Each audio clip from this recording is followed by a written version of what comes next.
Alan Kemp presents Solar Outsiders with Friends.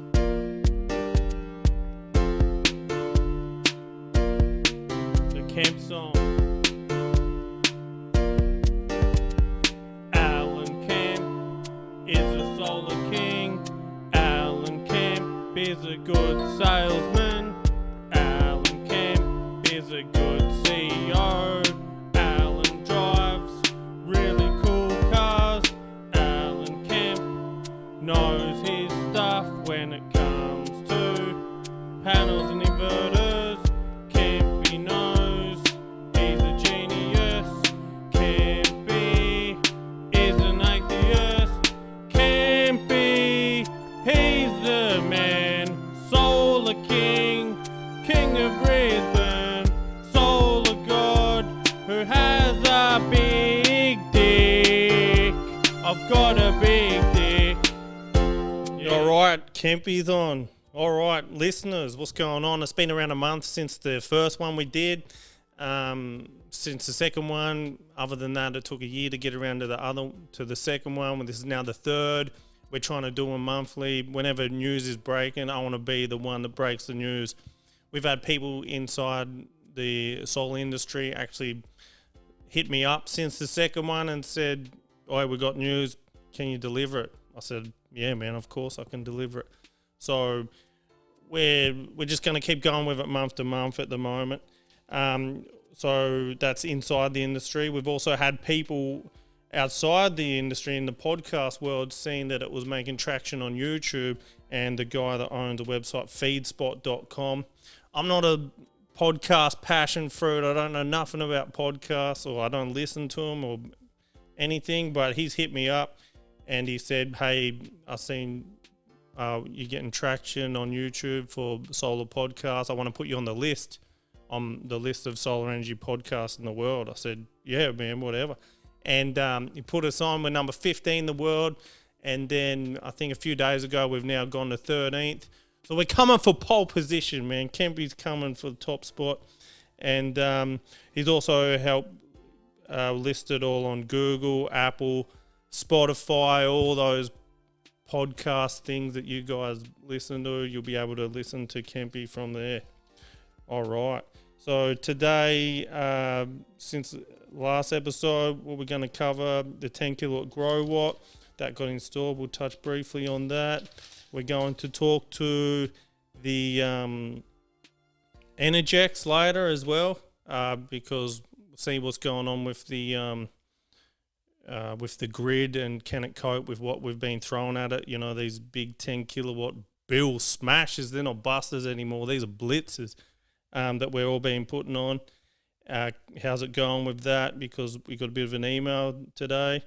We'll also talk to Australia's biggest Tesla fan, and we'll get him on the line and ask why he bought a battery. Other exciting news, we've been in contact with the great Donald Trump Jr.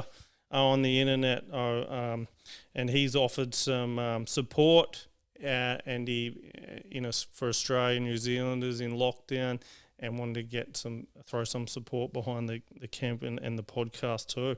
So we'll get into it. Alan, this is Donald Trump Jr. Thank you for the support. I hear you're living in COVID Australia. That can be a total disaster right now. But what's amazing is watching from a distance, even seeing people say enough is enough, standing up for the draconian laws that seem to be forced on them that aren't based on science. They're based on absolutely nonsense.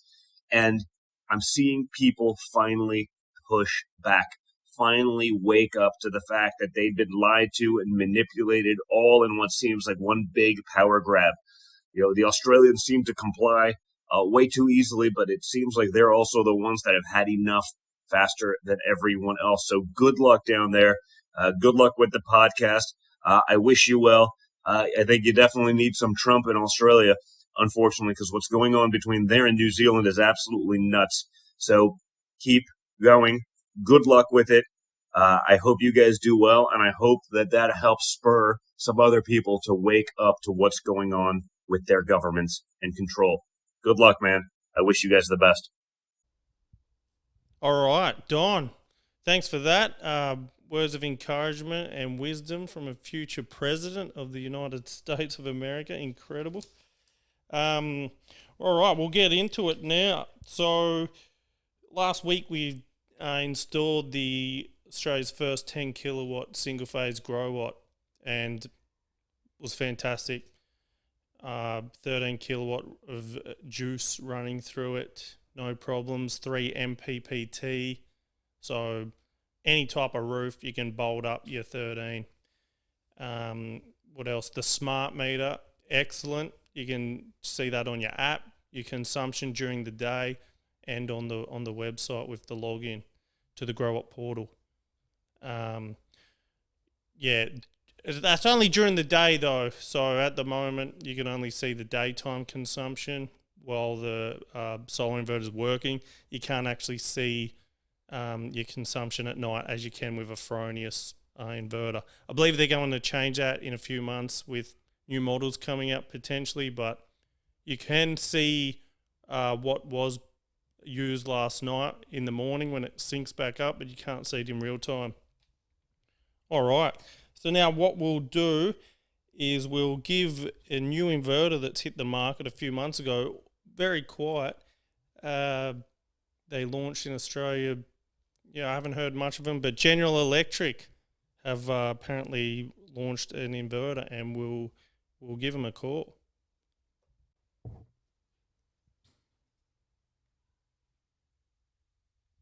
Your call couldn't be connected. Please check the number and try again. Have I got that right? Your call couldn't be connected. I have. Please check the number and try again. Wow. Oh, they hung up. So yeah, General Electric can't even get onto them, so you might want to fix that and be available for the next podcast. We'll have a chat to see what you're selling us. All right, so moving on now. What we'll do is we'll have a chat to this customer. He bought an LG Fronius 10 kilowatt system off us a few years ago.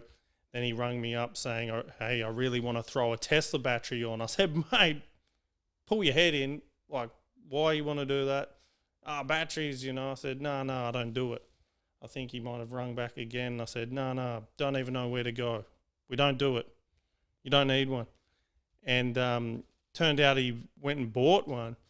And then, so I think he's had it about 2 years now. So, and I've always been curious to get inside the mind of what it is a Tesla buyer, what makes them want to get a Tesla battery in their house, and did he think it would save him money, or did he just want it because he wanted a battery, and where did he get it from, and is he happy with it 2 years on, or does he regret it?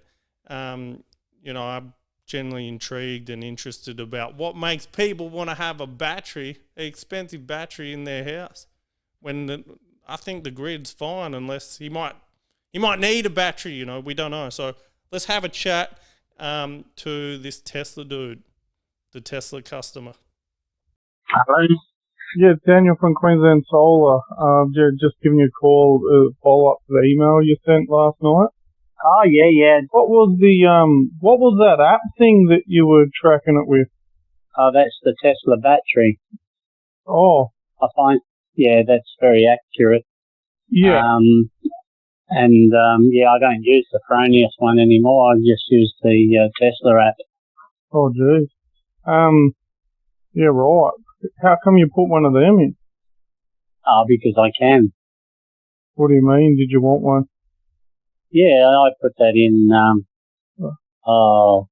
whenever I put the solar in, then I got the battery straight away. I actually ordered 2, but I wasn't allowed to have them. Because Energex wouldn't allow you to have 2. Really? Some formula they worked out about the number of kilowatts, or there's some formula anyway. They wouldn't let me have 2, so I thought that was bullshit. Anywhere in Australia, some people have a few of them, don't they? Well, I think if you go off the grid, you can do what you like. Oh, but it's when you're on the grid. Because what size inverter do you have? 10 kilowatt? A 10, yeah. I've got the 20 was it 35 panels, 22.5 kilowatts or whatever it is. Yeah, alright. And who put the Tesla in? Who put the what? The battery in? Yeah, 'cause we don't do them. No, you don't. No, Tesla did that. Yeah, they have a recommended electrician to do it, so Yeah. they came in and set it up. Yeah, it might have been. Yeah, he was a contractor for Tesla. Oh, yeah. Yeah, he did it about 4 years ago. So, Sorry? yeah, I'm sorry to hear that, man. I don't like hearing about people getting conned and that. Who got conned? Oh, you like it? Oh, absolutely. Oh, cool. Absolutely. Yeah. Oh, that's good. Oh, yeah. I like it. Yeah. I didn't get conned. I made a conscious decision. I knew that I wouldn't pay for it. The initial intention was to go off the grid and have 2 batteries. But, as I said, they wouldn't let me have 2. So I've had to stay on the grid. So it's a pain in the arse. But I'm a net exporter of power anyway. So if I had the 2 batteries, I could have gone off the grid. What made you like the Tesla? What made me like it? Yeah, they're like...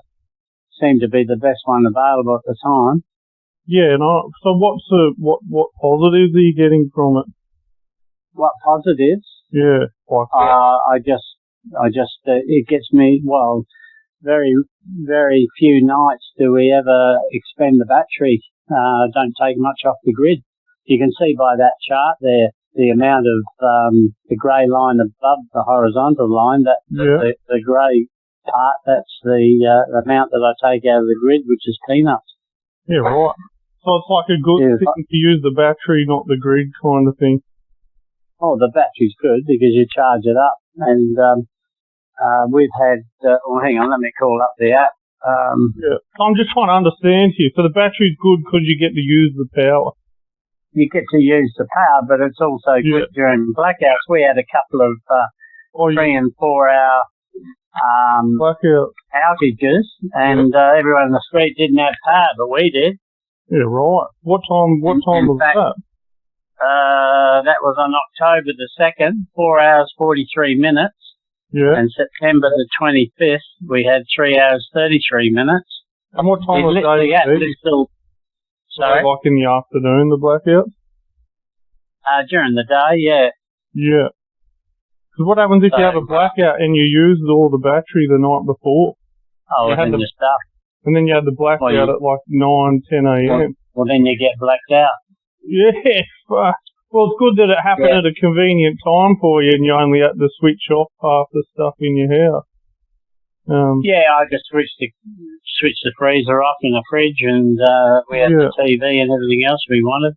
The authorities actually tell you when these were planned outages, so I knew it, so I made sure the battery was full. So you knew, well, that's good. Yeah. And the other thing is here, I just looked up my app here. It says the backup history. I've had 2 minutes, you know how your power goes off for a minute or two and then comes back on? Well, this has given me 15 events. So it's 2 minutes, 1 minute, 1 minute, 1 minute, 1 minute, 40 minutes, 2 minutes, 1 minute, 10 minutes, 1 minute, 1 minute, 1 minute. So I don't lose power. So you've had a lot of little tiny blackouts. Yeah. Okay. Yeah, well, that used to happen all the time, but I've never had a problem since. Yeah, right. Well, that's definitely a good thing about it. I've never talked to a happy Tesla owner before, you know. Really? Yeah, I've never talked to one. But, it's Tesla Powerwall 2, isn't it? Yes. Yeah. Yeah, right. Yeah. So, and they're about 14 grand installed by me? No, well, they are now, but mine was only $9,000 when I bought mine. They've gone up in price. Yeah, right. Yeah, they're 9,000. It was $9,000 and then another $500 to install it or something. But yeah, it's under 10 grand. Yeah, no. I literally paid for the solar in the period that I've had the solar because I used to use about $3,800 worth of power a year. Well, I don't have to pay that. Plus, I get about $1,000 rebate a year, or probably $800 rebate from the feed-in. Yeah. But the feed-in now, that I got 20 cents to start with, and then the bastards knocked me down to 15 cents recently. Oh, okay, who's that? That's AGL. Still haven't knocked me off, which is surprising. Really, off the 20 cents? Yeah. Mind you, I haven't gone crazy and put a battery in like yourself. Yeah. Well, I complained about it. Yeah. But I've just ordered a Tesla car anyway, and I'll get that in a couple of weeks' time. Oh, you're a Tesla. So I'll be able to. Sorry. You're a big fan of Elon. I am. Sounds like I it. am. Yeah. Well, and what Tesla did you get? Model 3. Model 3. That's all you can buy at the moment. Yeah, I think my mate got one. Shout out Paul from Green Solar got one. And he drives around and he loves telling he loves selling batteries. Yeah, well, I've ordered the twin motor one, long range twin motor. So all that power that I've been sending to the grid for 15 cents will go into my car. Go into your car, and yeah, right. So you went from having no solar to us putting solar on to then getting a Tesla battery put in, and now a Tesla car. You're full blown bloody greenie. Well, that was always the plan. It sounds like it. And you know what my number plate is? Well, shock me. CO20. I love it. That's good. And it's green number plate. Oh, it's green. Well, if I ever see you on the road, I'll look out for you. Okay. Well, while you're on the road, I've got a Toyota Sahara. Yeah. And its number plate is lithium. Lithium? Really? What's that about? Well, I was going to put that on the car, but then I decided I'll put it on my next Tesla, because we'll have two Teslas one day when the Model S is No, I'll get the Model S that's being revamped, but it won't be until the end of next year. So. Oh, you'll get the S? Jesus. You're a speed freak. Yeah. The wife can have the 3 and I'll have the S. You might be Brisbane's biggest solar Elon Tesla bloody fan in bloody Brisbane. Yeah. I'm not a greenie, but I believe in green energy. Renewable energy and all that, right? Absolutely. I just didn't know I had customers like you. But yeah, that's really incredible. Yeah, man. All my customers just want to save money and that. But I don't need to save money, so it didn't worry me. That's why I spent a fortune on getting the best cells up there. And you did. You got the LGs, you got the Fronius, you got a money tree at your backyard or something. In fact, what I'd like to do, and I was going to canvass that view as to whether I can put some more solar on the roof. Yeah. I've got 30. I'll have to look into that for you, because I think why you're limited with the battery is because the battery's counted as cumulative power as well. So it is. Yeah, it's not allowed. But we could probably put on another one, but it will be export limited. They might say zero export, so they might let you do it because you're 3-phase, but you'll only go zero export. So what you best to do is put your car in, see how that's going, and if there is need for more power, then you can do it. But if not, there's no real. Yeah. Well, see, if I had that extra battery, I would have been laughing. And then they want $1,600 to take you off the grid to disconnect you. They're pricks. Yeah. It's interesting. Yeah. Talking to people like you who educate me, you know. I must admit the battery's not economical. I'll pay it off eventually, only because of the credits from the solar. Yeah. But that would only be saving you a few hundred a year, really. Yeah, no, you don't save much at all. But the thing is, people are buying it thinking that it's going to save them money, and it doesn't save barely anything, you know, really. No, that's all good. But you're doing it for your own interests and everything, which is good, so that's good. Yeah, that's right. Well, I've paid off the solar virtually, and now... you're onto the battery, yeah. So now onto the battery. Another couple of years, it'll only nothing. Yeah, no, that's great, man. And as for that graph you sent up, that would probably just see how it goes at the end of the year. But I made the same power as I did the year before, but I used a lot more because of lockdown and everything. You see my usage went up, but my power was exactly the same. And so this year, you're halfway there, but we've got all sunlight coming up now. You'll hit around the same, but yeah, should do. Yeah, don't worry about that, man. You got LG panels anyway if anything does happen. Yeah, that's right. Well, yeah. All right, well, that's cool, man. Well, yeah. I might call you in a year or something and see how your car's going and everything. But yeah, no. Yeah, sure. Yeah. Sure, indeed. No problem. All right, man. No worries, then, buddy. Okay, that's Daniel I'm talking to, isn't it? Yeah. Yeah. Okay, Daniel. All right. Well, take it easy. You too, buddy. Okay, cheers. Bye.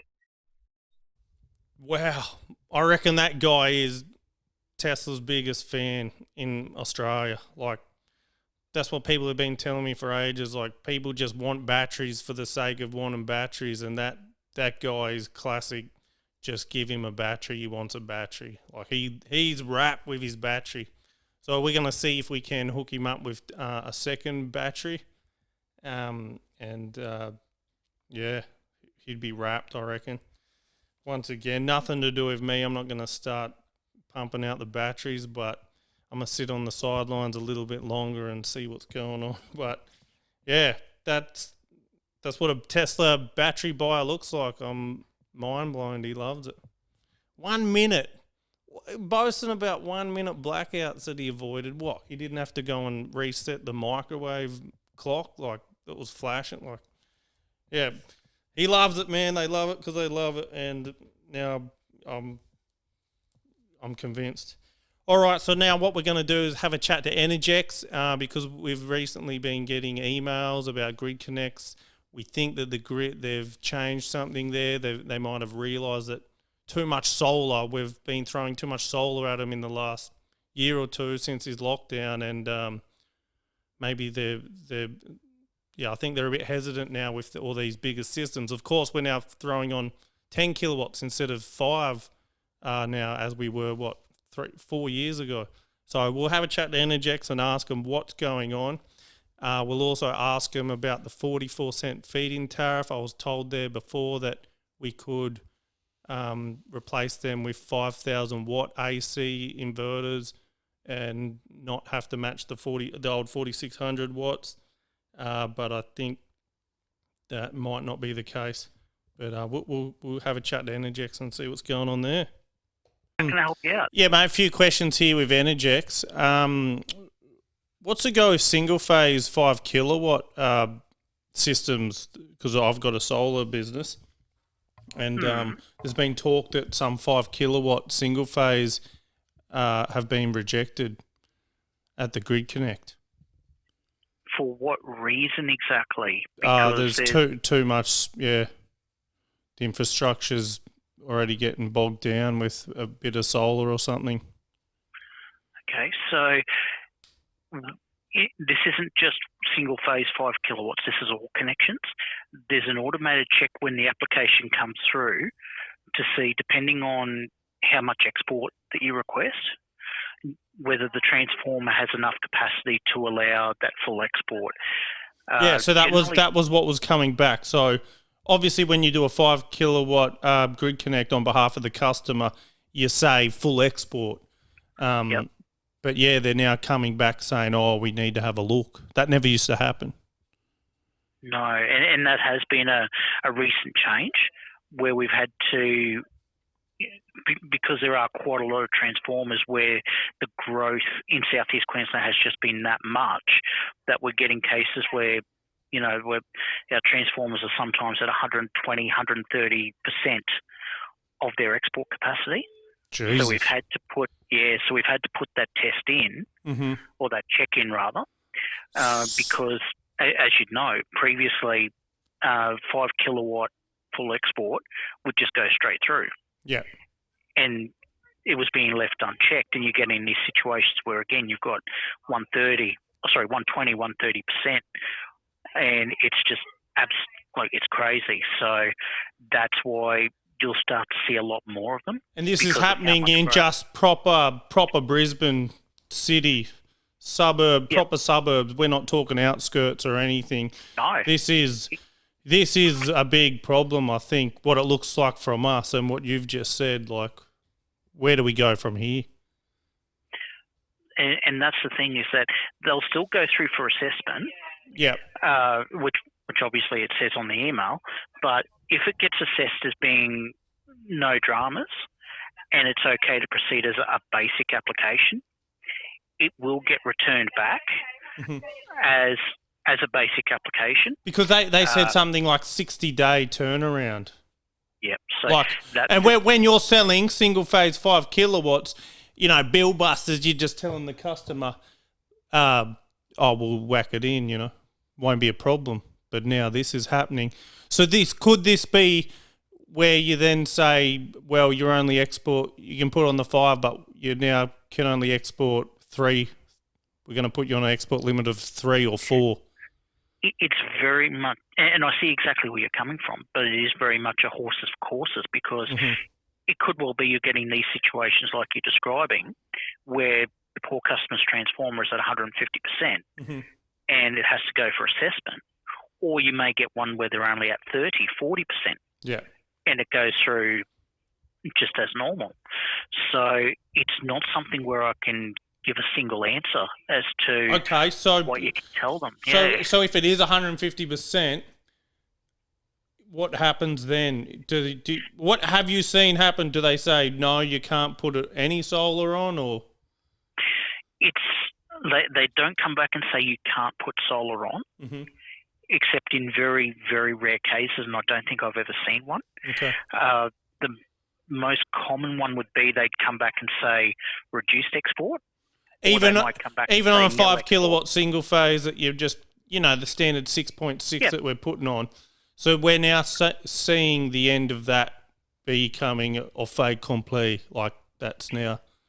It's a potential. Like, it's something where I can't speak for all cases. I also can't speak as like a general rule, because I don't see the assessment process on that. Yeah. But what I can say is that if it is one of those, again, hypothetical, 150%ers, you're looking at a situation where a customer may be turned back from, or maybe turned down for any kind of export, because the transformer just does not have that capacity at the time. Yeah. And do you think that's happening now? Have you seen that happen now? It is happening. It is happening now in some cases where they are, but at the same time, I've seen it happen in 3-phase and stuff like that, but single phase, this is all new, man. This is all new. How old is this? It's only it's very recent. I can't give you an exact timing. The 3-phase three-phase systems I have seen for a while. Yeah. And by a while, I mean a good couple of years. Months. Oh, a couple of months, right. Oh, sorry. I've been away in testing as well, so I've only been back for about 3 or 4 months. Well, maybe you've been seeing it a bit more in the last few months than opposed to a few years. Yeah, exactly. Okay. And that's what I mean. I'm probably not the best person to give an outlook. Oh, well, man, you work there. You know more than me. This has all just popped up on my desk this morning, and I'm trying to make heads and tails of it. Yeah, exactly. Heads and tails on behalf of the solar community, man, and my customers, because so no longer we can just knock on someone's door and say, sign you up for a 6.6 kilowatt bill buster, and just put it on the following Tuesday, It's not, you might be able to you can't even do that, because even if it goes for assessment, you're talking like 2 months before you can get back to us. And that's the thing, is that I can't say that every single case will be exactly like that. Oh, it's not probably going to be every case. If that happens, then it's a big problem. But even if it happens in just a minority of cases, which is popping up now, that's a problem too, because, man, we got to sell this stuff. Did they think of this stuff? But did they tell us, or am I getting the news? Yeah. There are there are industry updates that go out every month or every quarter or something like that. Oh, yeah. I'm not sure if they go to solar sales companies, but I do know they go to electrical contractors and solar installers. Well, yeah, we get all that, but I guess this is something that you might skim over until it actually hits you in the face. And I mean, it could be a wording thing as well if Correct. you're not looking for. If you're not looking for, and you don't, yeah, that's why I'm giving you a call to let me know what you've seen of it. Because exactly. I did one for a family in New South Wales, and they came back single phase and only export limited to 4 kilowatt. So it's like, why would you bother, kind of thing? But it looks like that might be creeping into Brisbane. Yeah, and I was just thinking New South Wales, if we're talking around Sydney, Illawarra and that sort of way, it's entirely plausible because with, again, the massive growth down that way. South of Illawarra, but yeah, correct. But 5 to 4 kind of thing. I thought, geez, whatever. And then now they're doing it in Brisbane. So, and we're still, we don't even know where we are in the solar game. We're not even in the fourth quarter, really. So it'll be interesting going forward. They might make it all zero export or something in the very near future. Correct. If it does help, we are looking at alternatives as well to try and balance that loading. Mm-hmm. And now you got everyone pumping out 13.2s, like they were 6.6 2 years ago. That's the new standard. 100%. Yep. And it used to be a case where even less than 5 kilowatts, like I'm talking 5 and 6 years ago, you were looking 3 kilowatt was the standard. Correct, yep. And now it's like exponential growth. You get 3s and now 5s. 5s in the near future are going to be 10s. Yeah.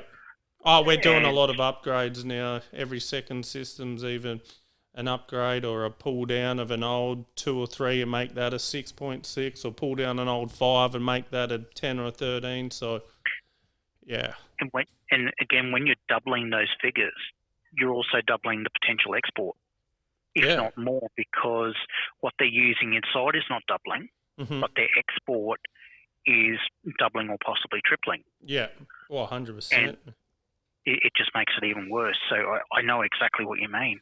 And it's a huge balancing act from a network perspective, because if you get the figures, like the balance wrong, it takes the transformers offline, obviously, and makes it even worse. Yeah. So. Well, man, I've got to keep selling, So, what do? Sell a 6 and tell them, hopefully we'll get an answer. Some 6s won't even be able to go in, what's it now? September, October, November before we get an answer. Yep. And with that in mind, holy smokes, man, that's crazy. So that 60 business day time frame. Yeah, then plus another 10 or something on top of that, potentially. Well, what I was going to say was that's a very general number. So in most cases, the response comes back in, I'd say, 10 business days. Yeah. If not sooner, like exactly that. So I'd take the 60 with a grain of salt, because when it does get really busy, it will be closer. Yeah, which it will become, what happens in November, man. Yeah, exactly. Everyone wants their aircon turned on tomorrow, and they want the solar put on. Oh. Yep, before everyone goes on holidays. And now it's not just beat the rush for that, but beat the grid. Beat the infrastructure, what it can do, what it can support. You want to be on the boat, man, Yeah. Yeah, and everyone's trying to get in at once. Exactly right. So yeah, well, that is interesting.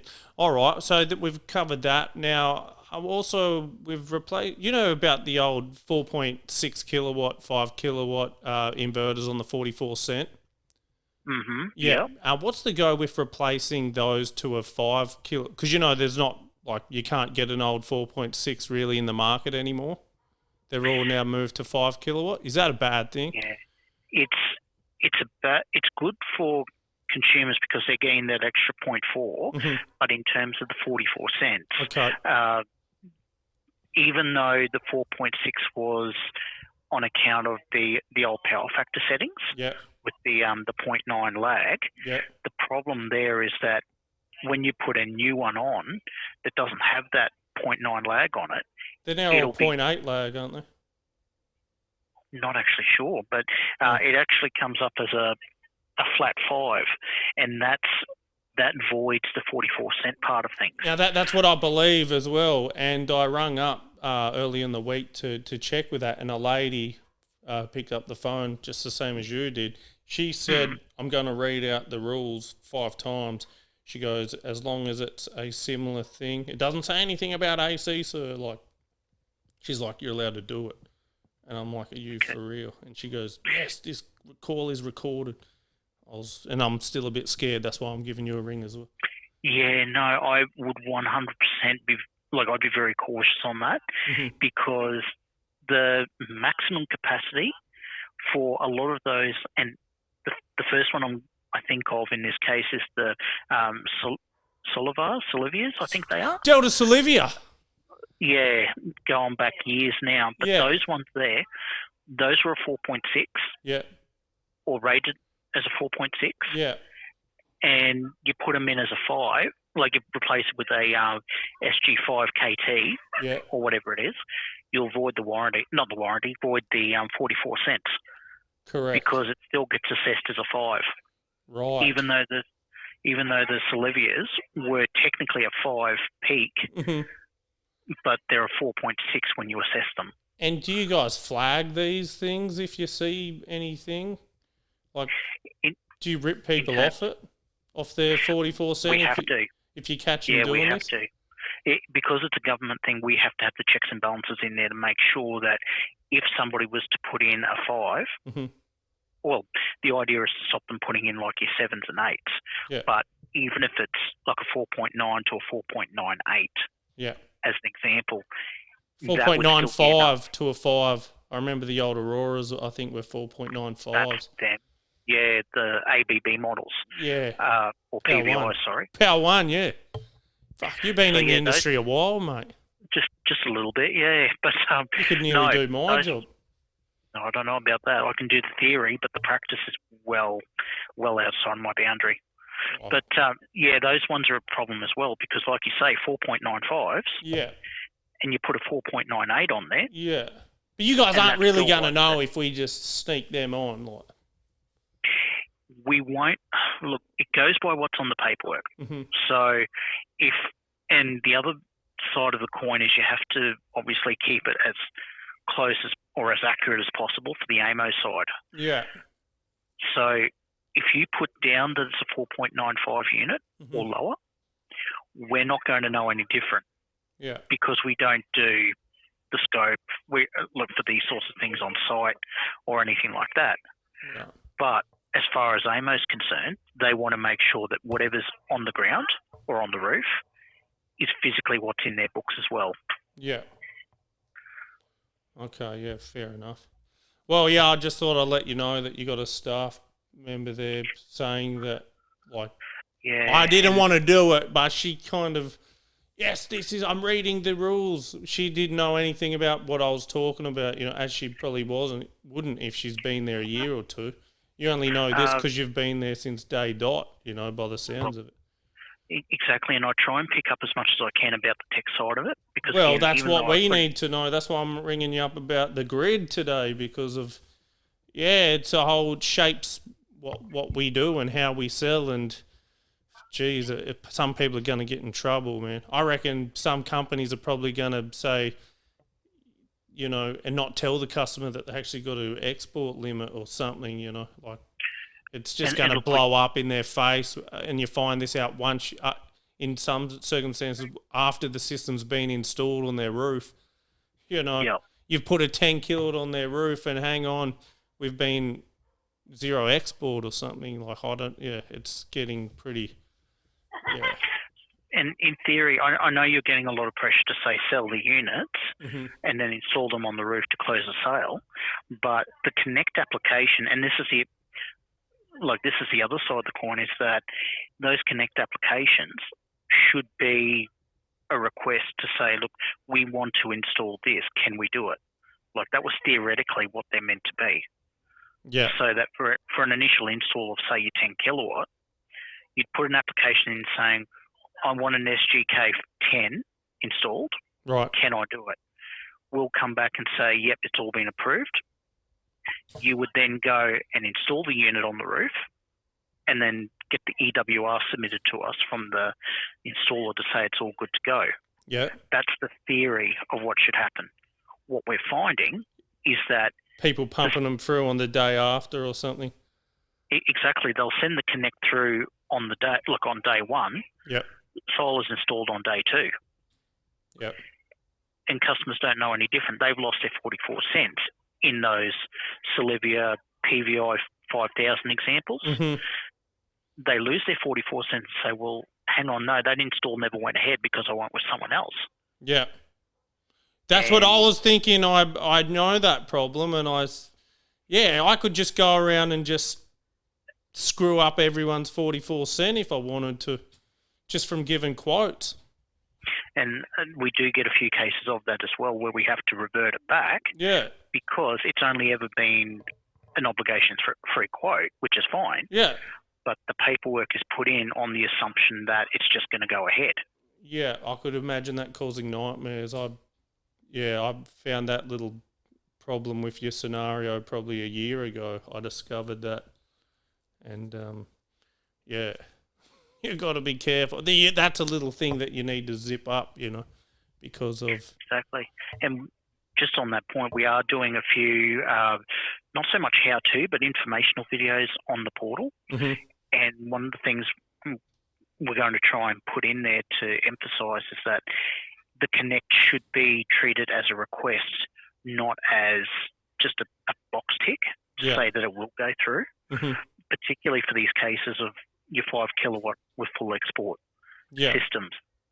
Because there's, as you say, moving forward, there's no guarantee you're going to get the full export. It might only be 3 or 4. Yeah, right. Okay. I don't know, man. It's all a bit mind-blowing for me at the moment, all this. So what do you do? And the reason why a lot of that other stuff happens is because we're so slow in winter that you can give them a quote and literally install them a day later or 2 days later. Exactly right, yeah. Do you see where we both need to find some synergy between what's going on? Because, No, exactly right. And I've been saying it I've been making the suggestion for a while that a lot of sales agents have said to me the same thing. They're saying, look, we're putting it in as this is what we're going to do on the assumption that we're good to go. Yeah. But I'm saying, well, hang on, no, this is more a request to say, can I do what I'm putting down on this form? Mm-hmm. It's not an open license to then do what you're telling us you're going to do. Yeah. Does that make sense? So it's that interpretation that's getting people stuck a little bit. Right, yeah, because we've had it in some cases where we've done that and then they lost their feed-in tariff weeks before we actually came and installed it because... Absolutely. Yeah, and then that was when it triggered on me. The guy didn't care, you only had a 1.5, but because of that, then I started to do it after we were installed, so I didn't... To cover yourself. Yeah, because what do you do, That's the problem. As long as you found... Yeah, weird that I discovered that and are on the same page and that. But yeah, man, it's the solar game, huh? Pretty funny. Mm-hmm. I learn a lot of my stuff from my customers. Like, it shouldn't really be like that, but it is. Yeah. Well, no, but there's always those 1%ers that always seem, those edge cases that always seem to blindside you. Yeah, that's what it is. Like this morning, whoa, yeah. You think you know everything, and then it suddenly hits you that this one case you haven't seen before. Yeah.